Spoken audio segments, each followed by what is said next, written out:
I think we should. Okay, which one has like the easiest question? They're all equal. Welcome back. We're going to continue. So the next source I had you looking at was entitled The Evolution of Poverty. And it looks at the rates of extreme poverty, looking at the years 1981, 1990, 1999, and 2010.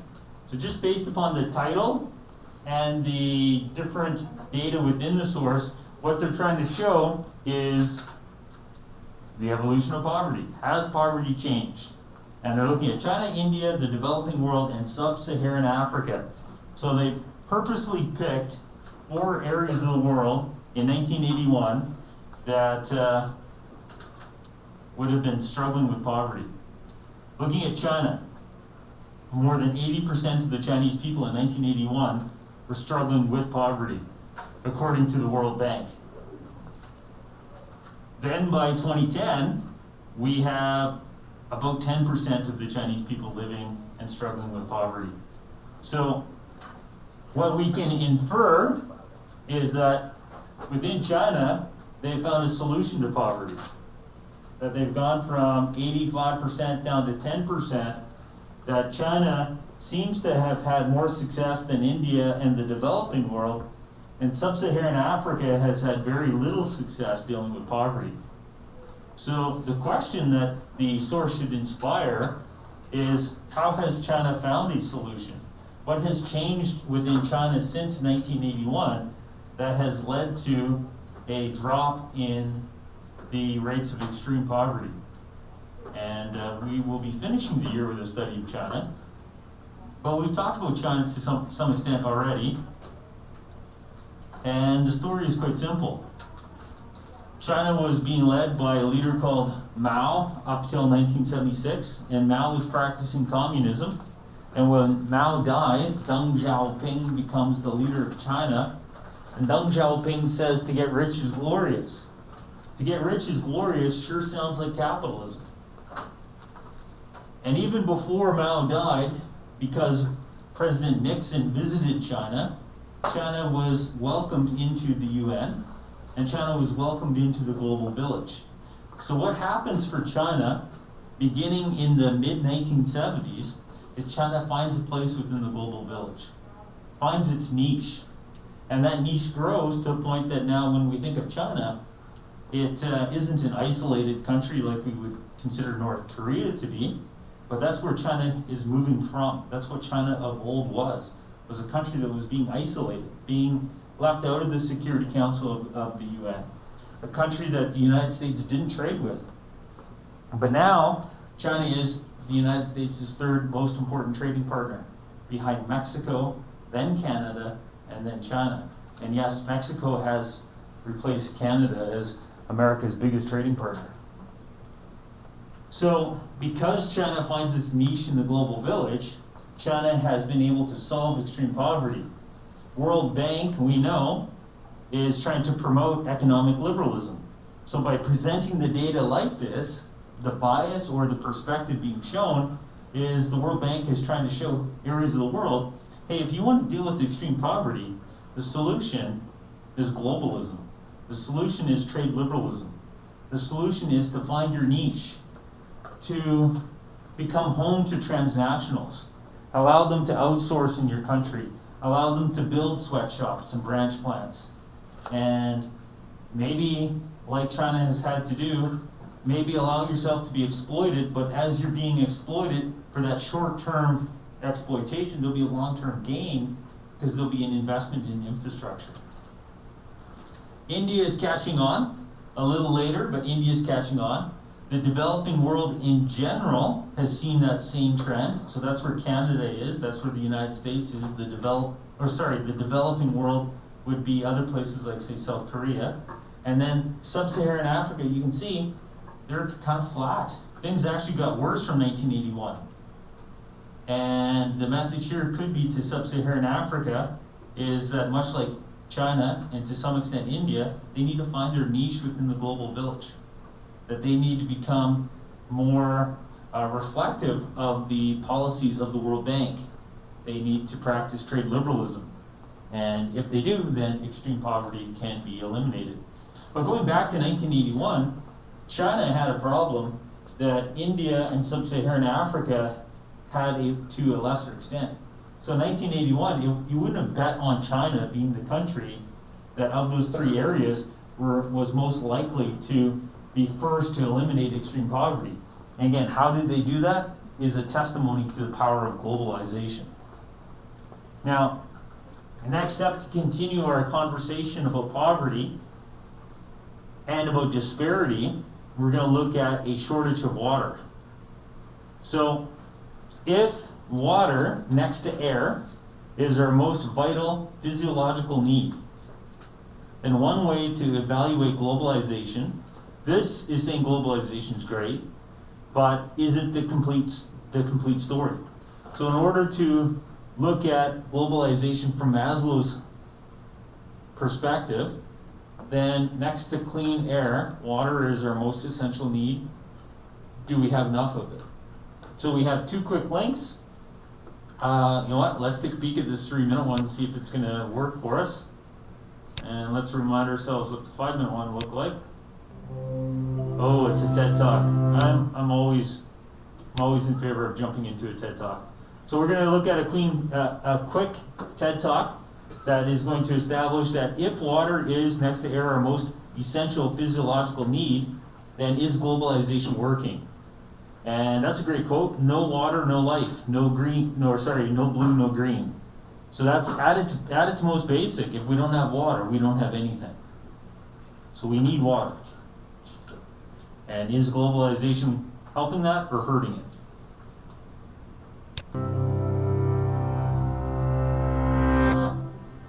From space, our planet appears to be more ocean than Earth. But despite the water covering 71% of the planet's surface, more than half the world's population endures extreme water scarcity for at least. There you go. So, to what extent, according to Maslow, is globalization a positive force? Well, according to Maslow, water next to air is our most essential need, and it appears that more than half of our planet, for at least 1 month of a year, have an extreme water scarcity. So globalization still has some flaws.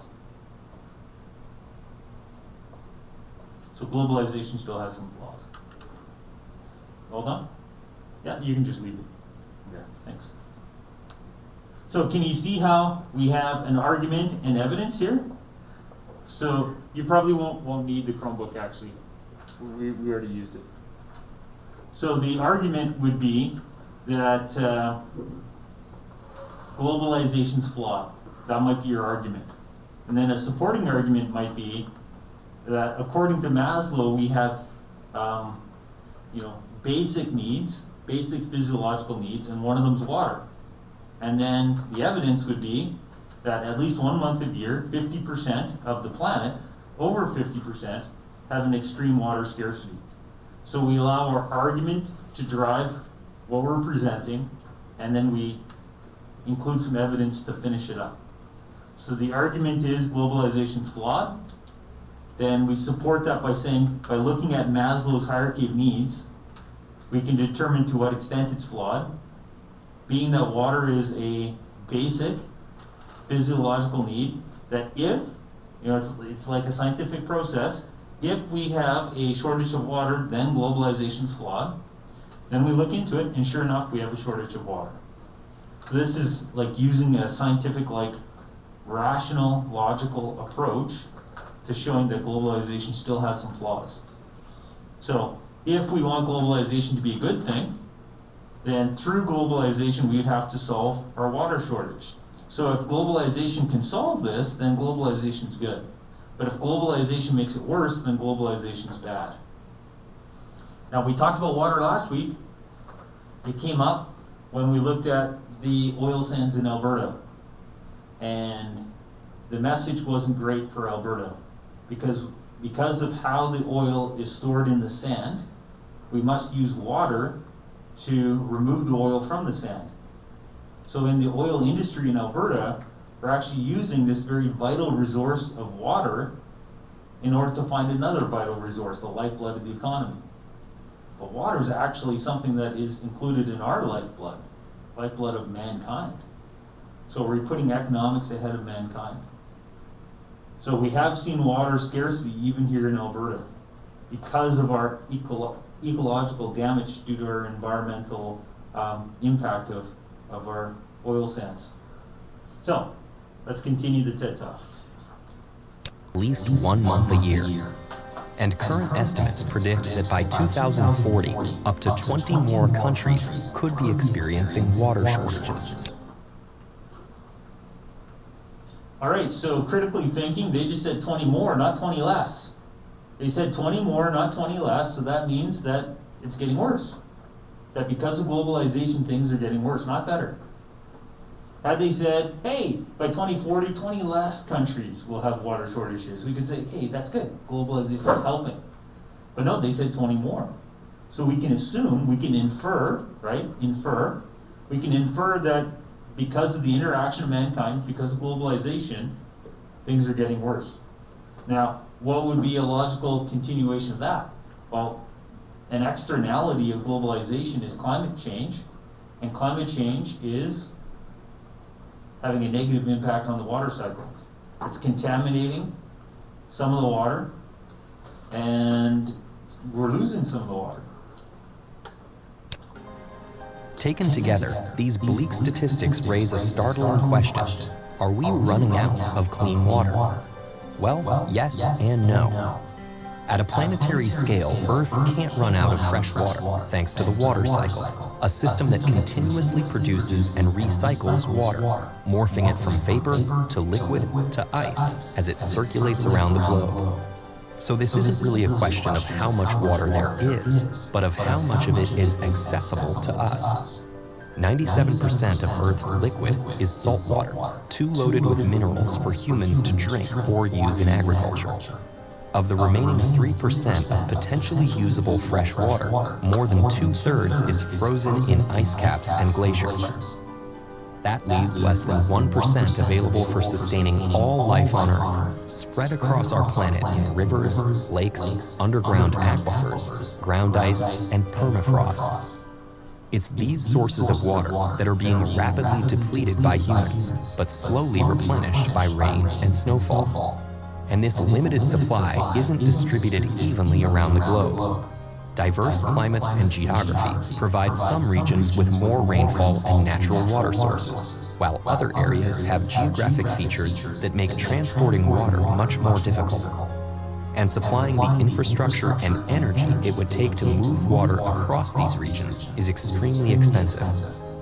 In many of these water-poor areas, as well as some with greater access to water, humanity is... So if I'm trying to figure out what disparity means still, well, I like that term, water poor. We have water rich and water poor areas of the world. We have oil rich and oil poor areas of the world. That teaches me the word disparity, have and have not, rich and poor. What makes you rich?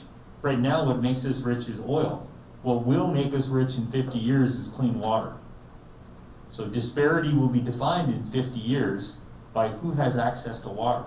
It's already being defined like that for half the world that don't have enough water. But here in Alberta, because we can trade oil for water, we're okay.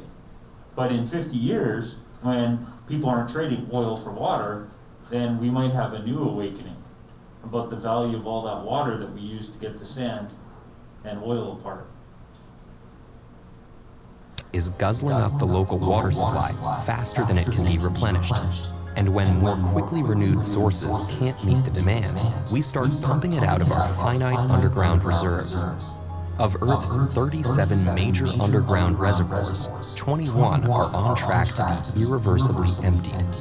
So while it's true that our planet isn't actually losing water, we are depleting the water sources we rely on at an unsustainable pace. This might seem surprising. After all, on average, people only drink about 2 liters of water a day. But water plays a hidden role in our daily lives. And in that same 24 hours, most people will actually consume an estimated 3,000 liters of water. In fact, household water, which we use to drink, cook, and clean, accounts for only 3.6% of humanity's water consumption. So now that we're talking about consumption, in your mind you're like, oh, this links back to ecological footprints. So the more linkages you can make with those terminology, right? So we're talking about water consumption, and you might drink, how much did they say we drink on an average day? 2 liters. So 2 liters, that's not a lot of water. I have a student in one of my classes that she can drink a 2 liter of Coke every day. Obviously that's not water, and that's probably not a great choice, but we can often drink 2 liters, but they're saying it's not just what we drink, it's what is needed to sustain our lifestyle. How much water is needed to sustain our lifestyle? So to some extent, we're talking about the ecological footprint. What is our ecological footprint in terms of water? How much water is needed to sustain your lifestyle? And they're about to dive into that. 4.4% goes to the wide range of factories which make the products we buy each day. But the remaining 92% of our water consumption is all spent on a single industry, agriculture. So, the inconvenient truth is it's what we eat that is using up our water. And again, because we've already studied this to some extent, we already know that they're going to shake their finger at what industry. Well, in Brazil, we saw that the agricultural industry has a negative impact on their environment, and specifically it's the exporting of Brazilian beef. So when we're saying farms, we're looking at a decision you can make to change how much water we're using on a global scale is to rethink that hamburger that you eat. Our farms drain the equivalent of 3.3 billion Olympic-sized swimming pools every year. All of it swallowed up by crops and livestock to feed Earth's growing population.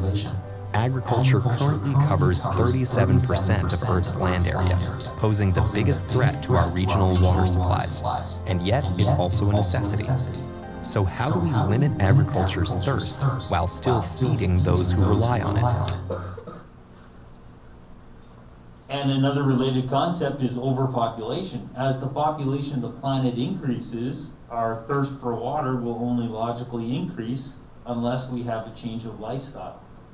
So if we continue this lifestyle, then we can assume that our thirst of water will continue to decrease or increase, and we'll have even more water shortages.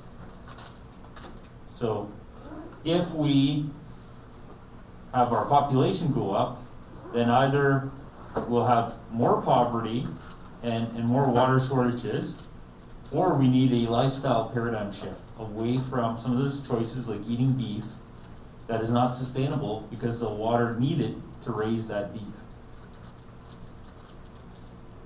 I like beef. Maybe the carrying capacity of our planet's not 10 billion or 12 billion. Maybe our carrying capacity of our planet's 3 billion. And in order for me to have beef, maybe we need to have less people. But how's that going to be manageable? Farmers are already finding ingenious ways to reduce their impact, like using special irrigation techniques to grow more crop per drop and breeding new crops that are less thirsty. Other industries are following suit, adopting production processes that reuse and recycle water. On a personal level, reducing food waste is the first step to reducing water use, since 1/3 of the food that leaves farms is currently wasted or thrown away. You might also want to consider eating less water-intensive foods like shelled nuts and red meat. Adopting a vegetarian lifestyle could reduce up to 1/3 of your water footprint. Our planet may never run out of water, but it doesn't have to for individuals to go thirsty. Solving this local problem requires a global solution, and small day-to-day decisions can affect reservoirs around the world.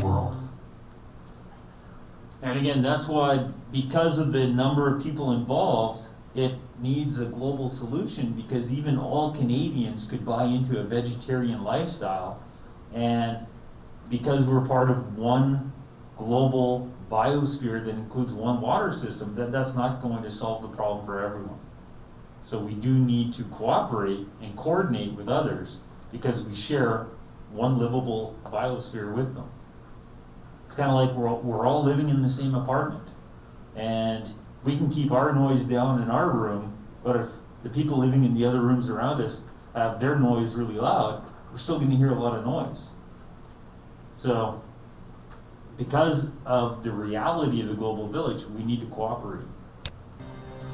So where will these global solutions come from? And how can we humans, famously set in our ways, make sure these changes stick? Lucky for us, a generation of young people is already committed to a cleaner, greener future. And many of them are sharing their innovative ideas through TED-Ed's Student Voice program. If you're under 18 and think you might... There you are. You could be a part of the solution. This could be you holding the letter E at the background. This looks like some of you guys. What's this guy doing? It's supposed to be down there, below the knee. Anyways, so there it is. We're running out of clean water. So we're not going to run out of water. That's the point. We have, a water cycle that is, exclusive to the planet. We're not going to run out of water, but we're going to run out of drinkable water. And if you don't see the difference between drinkable and non-drinkable water, take a road trip to some of our reserves in our country that have water that has to be boiled to be clean. The reality is, in the third world, not everybody has the ability to boil water. All right, so that was water, poverty and water. So disparity, in summary, is the growing gap between the rich and poor. Inequality between the rich and poor in Canada has grown significantly in the last decade. So inequality has grown, not diminished. And the total share of pre-tax income held by the rich is the highest it's been in the last 66 years. So inequality is growing. So we see that in this chart, that this is the highest income earners in Canada. This line represents the highest income earners. And this is the average income earners. And this is the lowest income earners. So since 1989, the highest income earners have seen their salary increase from $185 up to $246. So who's got a calculator? Anyone? Or maybe a Chromebook that's open? So let's see, what percentage has their income gone up? If they've gone from $185,806, you can just call it $186,000 if you want, up to $246,000. What is the percentage of their increase? And then let's compare that to the average home, and then let's compare that to the lowest income.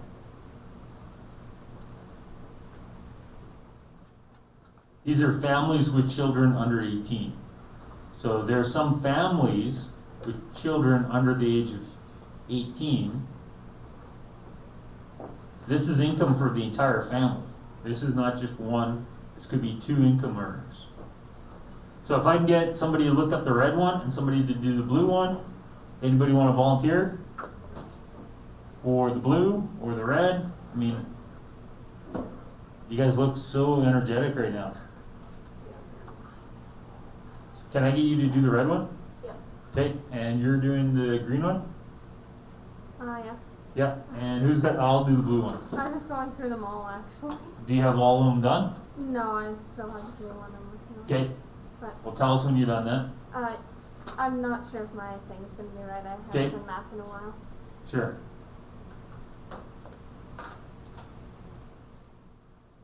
So if you go 185 divided by 246,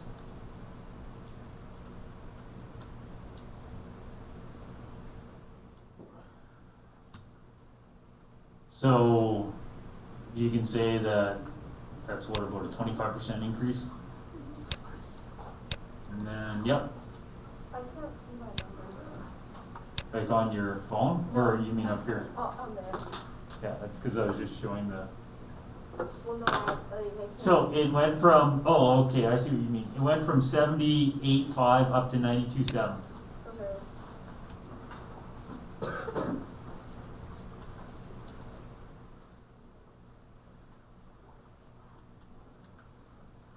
So they've gone up by about 15%. Yeah. So the wealthy have seen an increase of 25%. The average have seen an increase of 15%. So you can see here the gap has grown. And then what do you think this number is going to be? From 17.95, so you might as well say 18, up to 28. It's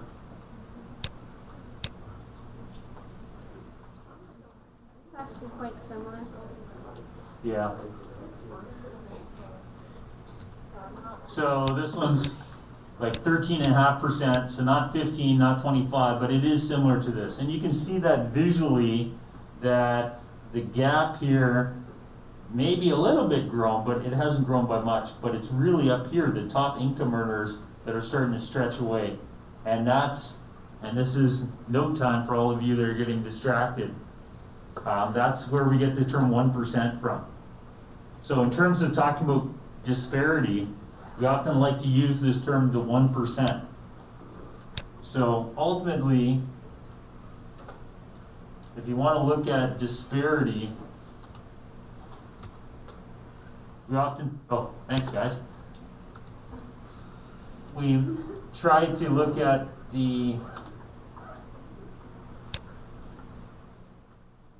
I should just put this down so I can type better.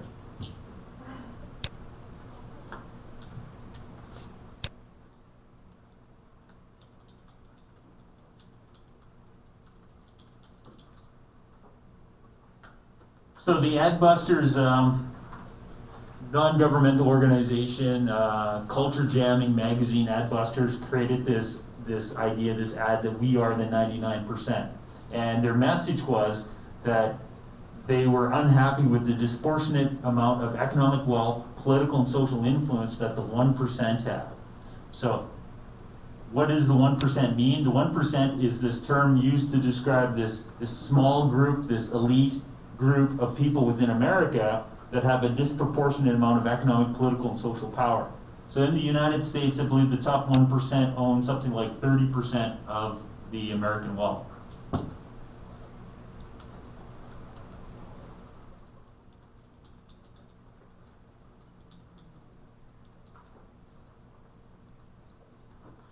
And I know I spelled own wrong. So the top 1% of Americans own 38.5% of America's wealth. That's disparity. So one of the weaknesses that some of you have in your essays is you might be able to generally talk about disparity, but you're not going to include this number. You're not going to tell me what disparity means. You're not going to show me a number. The number is that in the United States, the top 1% owns 38.5% of the country's wealth in 2016. And what we're seeing with the Canadian numbers is that this disparity is growing, not shrinking. And there are some people that say even the term 1% is misleading, and we should be talking about the 0.1%. So if we had equality in the world, then 0.1% of the population should own about 1/1000th of the wealth.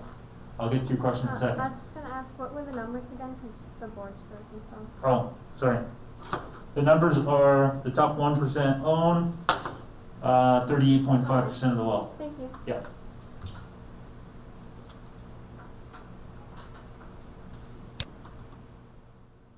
So another way to look at it is the top 0.1%. So the top 0.1% have an average annual income of 7 million. So what's the average income?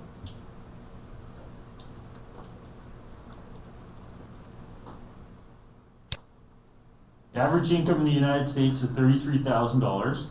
The average income in the world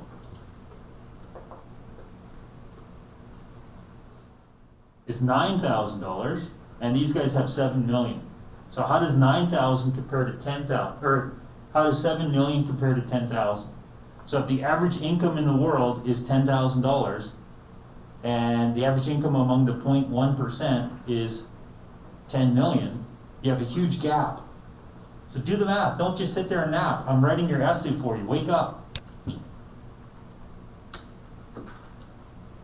10 million divided by 10,000. I think you can probably do it in your head by just getting rid of zeros. So we're talking about they have wealth of 1,000 times. We have people that are economically worth 1,000 times as much. And that's just looking at the 0.1% as a group. Even within the 0.1%, not everybody's making 7 million a year. We have some people making 7 billion a year. We have some people that have made 70 billion this year. So when you look at disparity, that term screams for me that you need some stats. You need some numbers. If you're going to evaluate globalization and say to what extent has globalization worked, then one way you might want to address it is it fair? Is it creating economic opportunities for everyone to meet their Maslow hierarchy of needs? And we're seeing with this 1% that no, it's not fair, because some people are making 1,000 times as much as others. The average person in the 0.1% is making 1,000 times the global average. And included in that, we have some people that have made tens of billions of dollars since the beginning of COVID-19. So, very famously,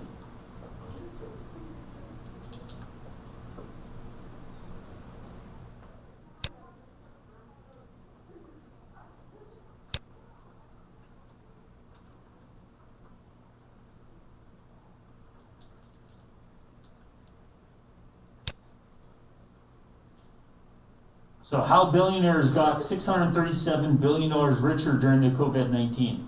So because of COVID-19, eventually some Canadians are going to lose their homes. There's a backlog in the courts in Alberta that they're not going through the foreclosures right now, but starting in January they're going to. And we have 3,000 foreclosures in this province already looming. They just have to do the paperwork. So 3,000 families in this province will lose their homes because of the pandemic. Instead, we have billionaires that have instead of losing, they have gained $637 billion. And most famously, we have the founder of Amazon, who has enjoyed the biggest bump in personal income. Because now, when we update it, now the US billionaires have gained almost $1 trillion of wealth during this. That, my friends, is disparity.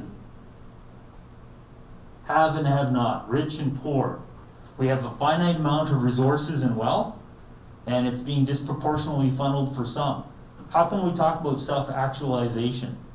Well, for some, self-actualization might be a whole lot easier because they have hundreds of billions of dollars, and others are homeless. So again, you have an essay that you're writing that's evaluating globalization. And I believe that quite clearly your essay's incomplete if you don't have this. Incomplete's 40%. Right? Incomplete is 40%. So what we're talking about here is one way to evaluate globalization is it meeting our needs? What are our needs? Let's turn to Maslow. What's a measurement of need? One measurement of need is income. Do we have the income needed to get to clean air, clean water? Well, what we're seeing here is that some people during this pandemic will lose their homes. Shelter was in that second stage of need, right? Shelter was in that second stage of need. And 3,000 Alberta families will lose their home, at least 3,000. At the same time, we've got some people that are gaining hundreds of billions of dollars. So globalization is a system that seems to be set up to benefit the rich.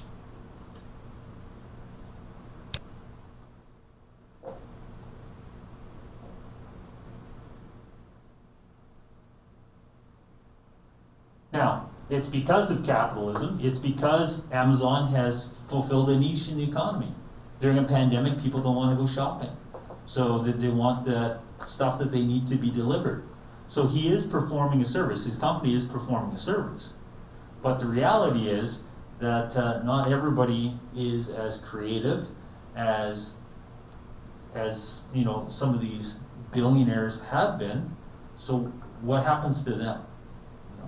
When CERB runs out, and CERB runs out in 5 days, when the CERB checks run out, what happens?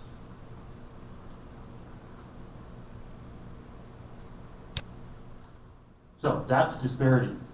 Another way to look at disparity is look at technology. So from space, you can see disparity. You can see have and have not.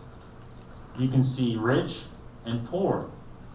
You can see have and have not because of their ability to have electricity. Now, within Egypt, you can see that the Egyptians are a relative oasis surrounded by a lot of developing and least developed areas of the world.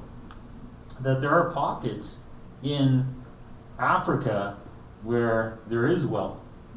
But generally the continent, which many have said is the richest continent on the planet, the continent is quite impoverished because the wealth of the continent has been pulled out of it. King Leopold took the wealth of the Congo, took it back to Belgium. So I'm not seeing a lot of wealth here from space in Congo, but you see a lot of wealth in Belgium because he took the wealth there and brought it back here. So as a legacy of historical globalization, the riches of the continent of Africa, we're talking about tens of trillions of dollars of wealth, have been pulled from it and have just created, modern marvels elsewhere, but not in Africa. So, today we've been looking at disparity. You should be able to understand the term disparity now. We should also be able to look for it within a source, as we did right there. You can see disparity within the source. You can see poverty and haves and have-nots. And I connected it back to historical globalization, as every source should be connected back to globalization. Any questions about disparity before we move on to Charlie Chaplin before we get to our mass break?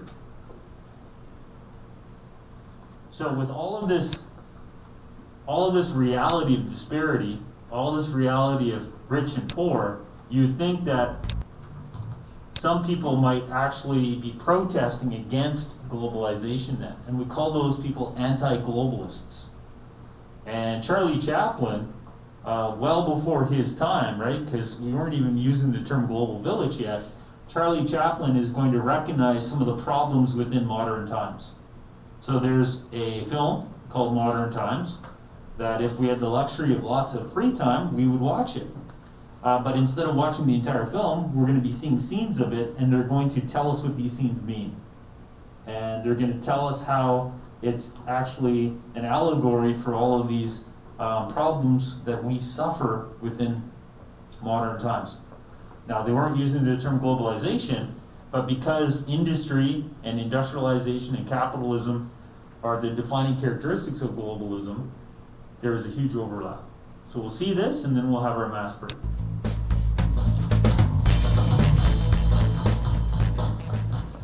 Despite the advent of sound film in the late 1920s, Charlie Chaplin released one final, mostly silent film, Modern Times, in 1936.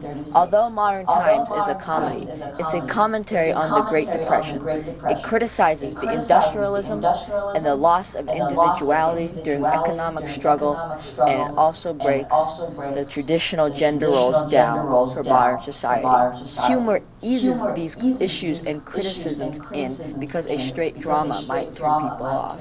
The movie shows increasing industrialism and life during the Great Depression. In the midst of this recession, individuality gets lost because it's expected that you get a job that only fulfills financial needs rather than satisfaction. The opening shot of this movie has a camera from a certain height looking down at the herd of sheep moving towards the audience. It dissolves into a herd of men exiting the subway and walking to work like a bunch of worker ants.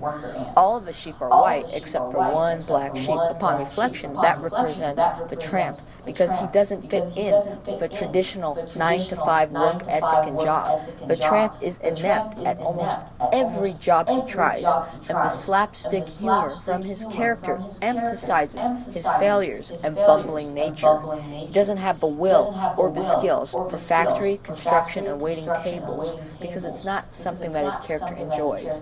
The comedy hides how monotonous and laborious working in a factory and a construction site are.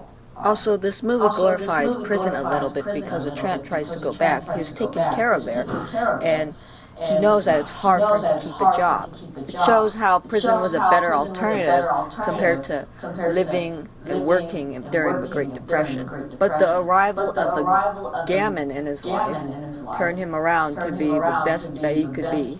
At the climax of the film, his true calling ends up being performing, because it's the one thing that he does right in this movie.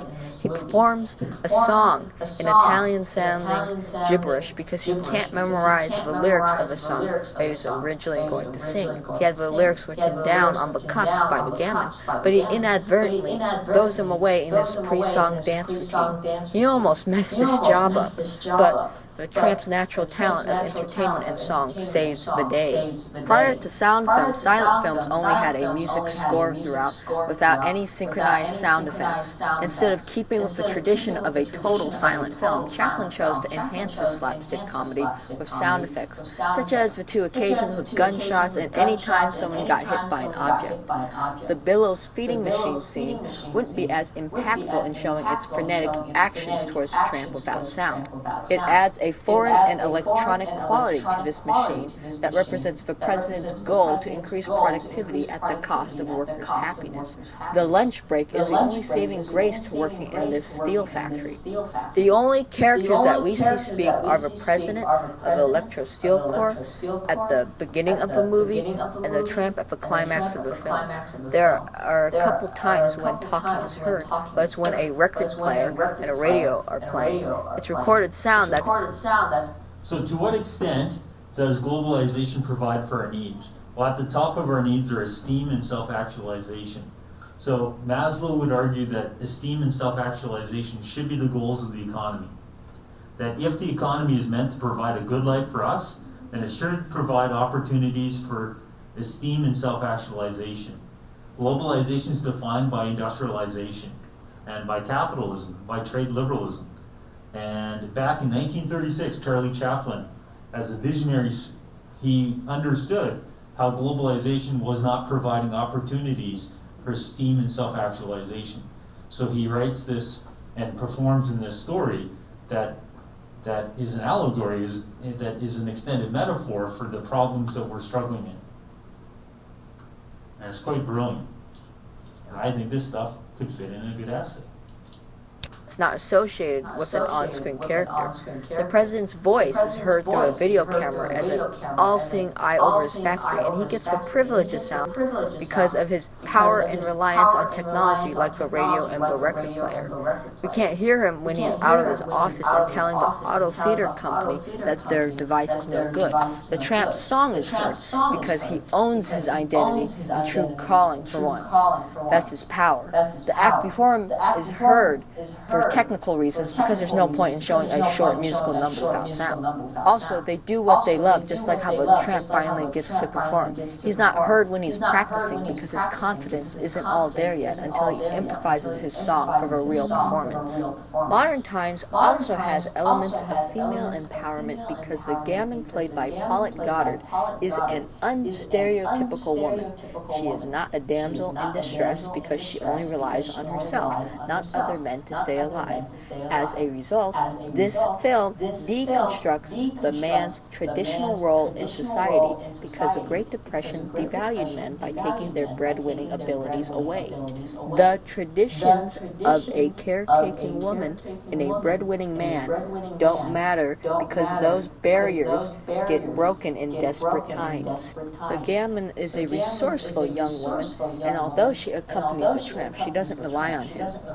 Before she met him, she's introduced as a hungry young woman who has to steal food to keep herself and her family well. When her father is shot and killed, she escapes police custody, but she leaves her sisters behind. While the Tramp fails to gain a steady job and ends up getting arrested for his incompetence at being a night watchman at a department store, the gammon finds a home. Traditionally, the Tramp should be the one acquiring a home through his wages, not the woman. After that, he gets arrested arrested again for accidentally tossing a brick at a cop's head during a strike. So she gets a job being a dancer at a cafe. She's also the one who gives him a chance at getting a job there as well. She's in charge of the relationship because she's the one who says yes when the manager asks if the tramp can wait tables and dance. Gammons' clothes throughout most of the film consist of a ratty black dress that's torn at the sleeves and the bottom hem of the dress.